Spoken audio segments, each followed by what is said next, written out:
Posted by you/dependent_pause_. Hello and thank you in advance for your creativity and time.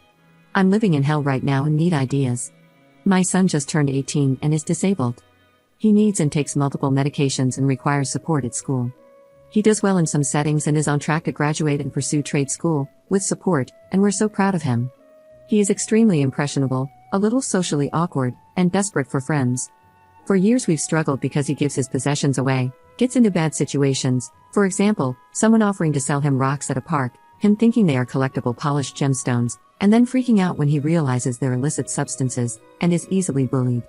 He will do anything to be liked, which breaks my heart. We're working on it in therapy, with trusted adults, etc. The grown man, this guy is 28 years old. Let's call him Quentin. He's frequently homeless, often sleeping in a tent in parks or getting a voucher from our city to stay in a motel.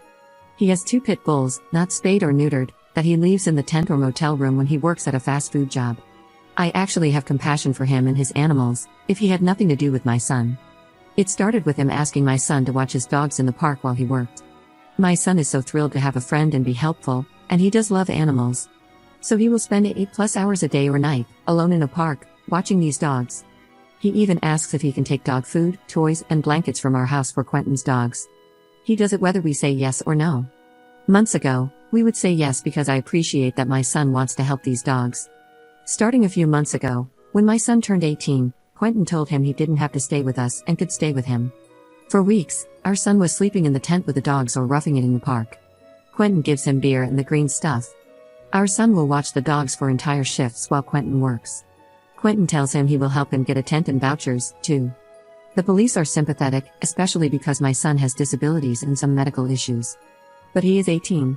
The school is supportive, but he's almost ready to graduate, and again, he's 18. We had not ever pursued medical conservatorship or anything like that because, before now, many things were going right, and we don't take lightly the idea of removing civil liberties from another young adult. In the past week, Quentin got another room at the motel. He messaged my son to come stay with him, and he did. My son sat in the room and watched his dogs while Quentin worked, and I imagine they got high and hung out when Quentin was not working. My son would respond to text messages from us but asserted he is an adult and can go where he wants. He missed a week of medication, school, part of his part-time job, and another important appointment.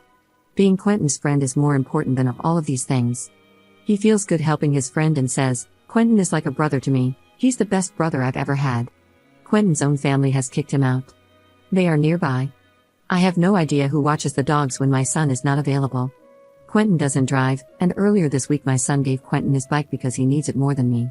Our son came home yesterday and had a complete psychiatric crisis because he's been unmedicated, and probably also high/drinking, for so many days.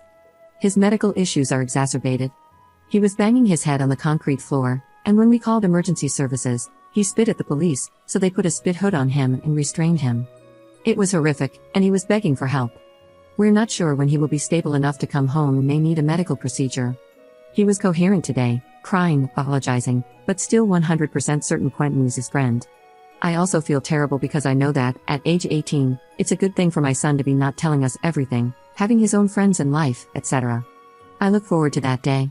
He does have other friends who are closer to his age, and their hanging out is more appropriate. But these other kids have busier lives and more responsibilities. They aren't available 24/7. Quentin is, and my son feels so good when his phone pings and it's his friend needing him. How can I make this man's life miserable? Or at least, make it too uncomfortable or risky to keep hanging out with my son? Nothing to harm or stress the dogs, please. It's not their fault, and my son would never forgive me. Update 4 months later. A few months ago, I came here asking for tips to help get a man named Quentin out of my son's life. I'm super grateful for all the ideas and many kind words. As of today, and for the last 3 months, my son is happy and healthy. We found a transitional living house for him with 5 other young men, 2 house managers, and a dog. He's learning to adult, learning to cook, clean, and get a job. It includes therapy, gym every day, yoga, skateboarding, and more. Truly a dream come true. The house is about 40 minutes away from where Quentin lives, and my son feels he has friends, is purposeful, and feels adult. He is learning and staying busy. They will also do job training. Before this happened, I took as much of your advice as possible. I contacted the manager at Quentin's workplace and the motel he occasionally stays at. I told them Quentin was allowing a disabled teenager to stay with him and giving him, and other teens, alcohol. The manager is a local small business owner and took my information seriously. I also went to the motel and pointed out the sign that said all guests must have ID, my son does not. I told the manager I hoped he was abiding by the rules or I'd contact corporate. I also started calling the non-emergency PD line when Quentin was camped out after park closing time and leaving his dogs there during the day. The PD would move him along. Someone had the great advice of being his best friend and showing up all the time. So I did. If Quentin wanted to see my son, hey, here I am, too.